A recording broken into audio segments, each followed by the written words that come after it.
Dans cette vidéo, je vais vous expliquer comment, en 5 étapes, vous pouvez être présent efficacement sur Internet.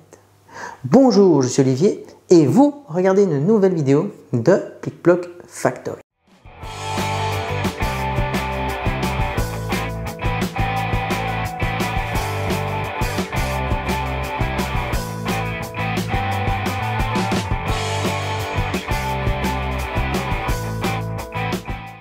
Alors une question qu'on me pose souvent en formation, c'est doit-on encore avoir un site internet aujourd'hui alors qu'on est présent sur les réseaux sociaux? Et je vais vous dire une réponse très simple, c'est oui, ayez un site internet. Le site internet, c'est lui qui va professionnaliser votre activité, c'est lui qui va donner une image très pro de votre activité. Alors ce site internet, il doit être d'une part user-friendly, ça veut dire qu'il doit être simple de navigation, il doit pouvoir naviguer facilement dessus et aussi il doit pouvoir s'adapter très facilement à tous les écrans, donc que ce soit les écrans d'ordinateur, les écrans de tablette, de smartphone, mais aussi les écrans de TV. Aujourd'hui, Google donne une très grosse importance à ça et donc demande que tous les sites internet soient au minimum adaptables sur les smartphones et les tablettes. Mon deuxième conseil sera soyez présent sur les réseaux sociaux. Alors attention, quand je dis soyez présent sur les réseaux sociaux, ne soyez surtout pas présent sur tous les réseaux sociaux. Vous n'avez pas le temps. Si vous êtes présent sur tous les réseaux sociaux, vous n'aurez absolument pas le temps de faire votre vrai métier, premièrement. Et deuxièmement, vous ne connaissez sûrement pas tous les codes de tous les réseaux sociaux, à moins que vous soyez community manager, bien sûr.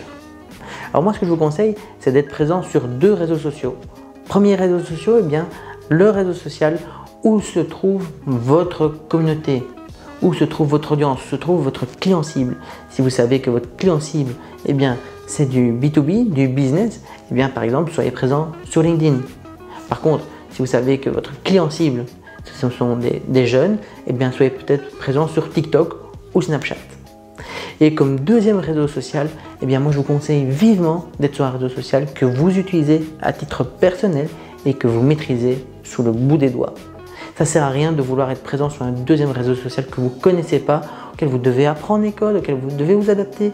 Car le temps que vous appreniez les codes, le temps que vous adaptez, eh bien votre concurrence va clairement, elle, prendre de l'avance. Mon troisième conseil, et pas des moindres, eh bien ce sera créer un compte Google My Business. J'ai déjà fait une vidéo à ce sujet, mais je vais en reparler ici.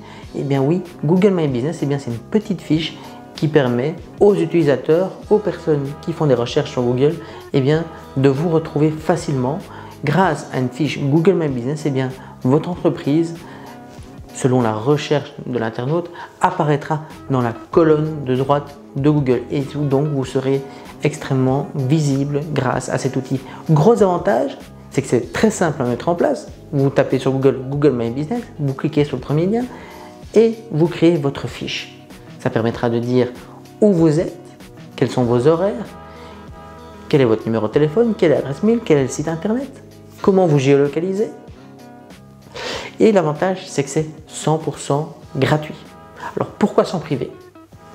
Mon quatrième conseil, c'est un conseil que je pratique, c'est créer des vidéos. 84% du contenu qui sera consommé en 2020 sera de la vidéo. Je le dis souvent. Alors pourquoi s'en priver? Vous pouvez créer des vidéos déjà rien qu'avec votre smartphone. Votre smartphone fait des vidéos de bonne qualité. Moi ici, pour la vidéo que je tourne actuellement, j'utilise un Canon EOS M50. Pour moi, c'est clairement un des meilleurs appareils photo aujourd'hui qui permet de créer du contenu vidéo qui va être publié directement sur le web. Alors, clairement, créer du vidéo. La vidéo est un contenu qui se consomme extrêmement facilement.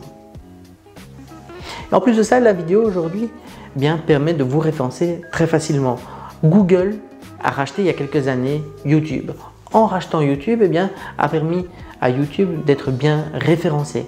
Quand vous faites une recherche, peu importe le sujet, sur Google, vous avez très vite des vidéos YouTube qui apparaissent.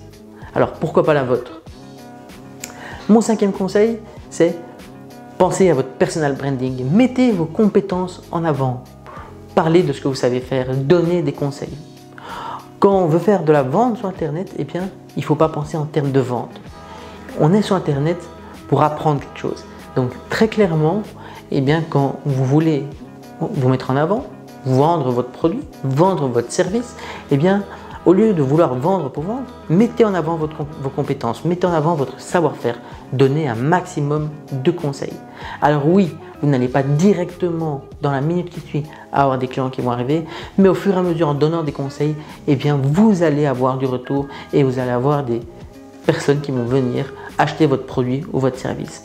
N'ayez pas peur qu'en donnant des conseils, on vous pique votre travail ou qu'en donnant des conseils, vos clients le fassent eux-mêmes. Non, ils vont en ressortir grandis et automatiquement, ils vont aussi vouloir vous faire confiance et en vous faisant confiance, ils vont venir acheter vos produits ou services. Merci d'avoir regardé cette vidéo. À bientôt!